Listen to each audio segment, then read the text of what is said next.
제가 6년 동안 살고 있는 대만은 당연히 어렵고 느리기는 하지만 여전히 희망에 차 있고 역동적으로 살아가고 있는 그런 사회입니다. 제가 만약 세계 속으로 영상 담당이었다면 적어도 한 배달원의 열악한 생활 환경을 보내면서 영상을 끝맺음하진 않았을 것 같습니다. 네, 안녕하세요. 대만에서 6년째 살고 있는 바른애국 생활입니다. 제가 오늘 유튜브를 보다가 정말 화가 나는 영상이 있어서 왔는데요. 바로 KBS 세계인은 지금이라는 프로에서 나온 타이완이 귀신섬으로 불리는 이유라는 영상입니다. 영상의 대략적인 내용은 평생 일을 해도 집을 살 수 없는 젊은이들이 좌절감을 느끼고 있다. 두 번째, 배달 어플리케이션 배달원의 임금이 대졸 초봉 임금의 3배를 받아가고 있다.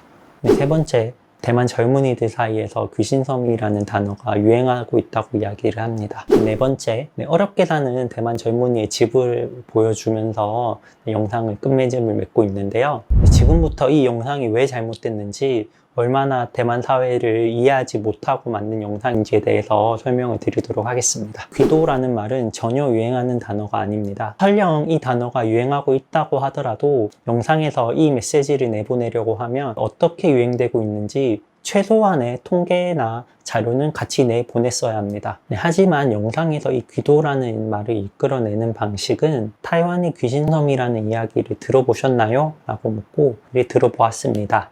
라고 하자 대만 젊은이들 사이에서 귀신섬이 유행이라는 이야기를 하게 됩니다. 이런 방식은 논리구조나 일반화라는 이야기를 꺼낼 필요도 없이 상식적으로 잘못된 논리 전개입니다. 그리고 이 영상이 대만 사회를 얼마나 모르고 만들어졌는지 살펴보면 올해 초에 대만에서 총통선거가 있었는데요. 이 선거에서 대만 젊은이들의 투표율은 엄청났고요. 이 젊은이들이 정권을 연장시켜주면서 형 정권에 대해서 지지를 보내고 있었어요. 희망이 있으니 현 전폭적인 지지를 보내고 정권을 연장시켰겠죠. 이런 상황에 대한 이해나 언급 없이 무작정 대만 젊은이들이 대만 정부의 무능을 탓하고 있다는 메시지를 줘서는 안 됩니다. 두 번째, 논리가 정말 빈약하다 못해 봐주기가 힘들 정도입니다. 배달원의 평균 임금 수준에 대한 근거로 배달원이 말한 6만 원이라는 것을 근거로 내세우고 있습니다. 적어도 공영방송에서 이런 이야기를 내보낼 때는 기본적인 사실 확인까지는 진행이 됐어야 한다고 생각을 합니다. 근데 만약에 배달원이 그 인터뷰에서 한 달 임금이 2에서 3만 대만 달러라고 하면 그럼 이 영상의 논리적 근거는 전혀 없게 되는 것이죠.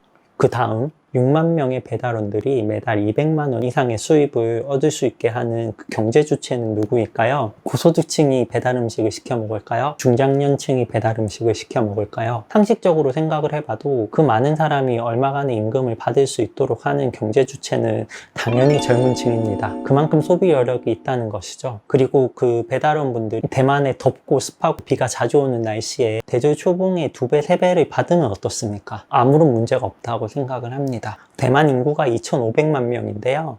그 중에 6만 명의 직업군을 가지고 젊은 세대와 비교를 하면서 사회 현상을 설명하는 것은 정말 큰 무리가 있습니다. 마지막 세 번째, 대졸 초봉 임금이 2019년, 2020년 기준으로도 120만 원에서 130만 원 수준인 것은 맞습니다. 집값도 8억, 9억 하는 것도 사실이고요. 하지만 평생 직장인으로 살면서 집을 살 수 없는 상황은 사실 세계 어디는 똑같습니다. 직장인으로 40년을 일을 해서 집을 마련을 하나 50년, 60년, 70년 일을 해서 집을 마련하나 그게 사실 무슨 큰 차이가 있겠습니까? 그 정도의 차이가 있을 뿐이죠. 그리고 저도 대만에서 정말 일반적인 수준의 생활을 하고 있지만 제 주변에 보면 대출을 받아서 집도 사고 재테크하는 젊은 친구들 많이 있습니다. 그러니 대만이 귀신섬이라는 메시지를 미리 정해두고 근거를 끼워 맞춰가는 식의 방송은 정말 해서는 안 된다고 생각을 합니다. 세상에서 어떤 메시지를 주고자 하는지 전혀 파악을 못하겠습니다. 대만의 젊은이들이 희망이 없다는 것이 메시지인가요? 대만보다는 한국 상황이 나으니 힘을 내라는 것이 메시지인가요? 적어도 제가 6년 동안 살고 있는 대만은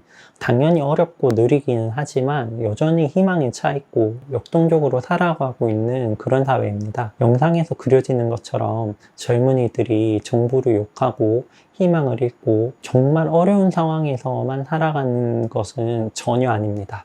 제가 만약 세계 속으로 영상 담당이었다면 한국이나 젊은이들이 정말 비싼 어려움을 겪고 있다. 그럼에도 대만 젊은이들은 어떤 식으로 이 어려움을 극복해 나가고 있는지 그런 것들도 사실 취재해서 내보낼 수 있다고 생각을 해요. 적어도 한 배달원의 열악한 생활 환경을 보내면서 영상을 끝맺음하진 않았을 것 같습니다. 정말 많은 분들이 그 영상을 보신 것 같고 혹시 대만에 대한 부정확한 인식을 가질까봐 조금 강하게 말씀을 드렸는데요. 그렇잖아요. 뭐 다른 나라 사람들이 한국 못 산다, 코로나 대처 못하고 있다, 이런 용비를 퍼뜨리면 당연히 기분 나쁜 건 마찬가지일 테니까요. 제가 나중에 기회가 되면 정말 우리 젊은 대만 친구들은 어떻게 생활을 하는지, 또 어떻게 경제 생활을 하는지 그런 영상들도 제작해서 올릴 수 있도록 하겠습니다. 혹시 뭐 다른 의견이나 궁금하신 점 있으면 구독 눌러주시고 댓글로 남겨주세요.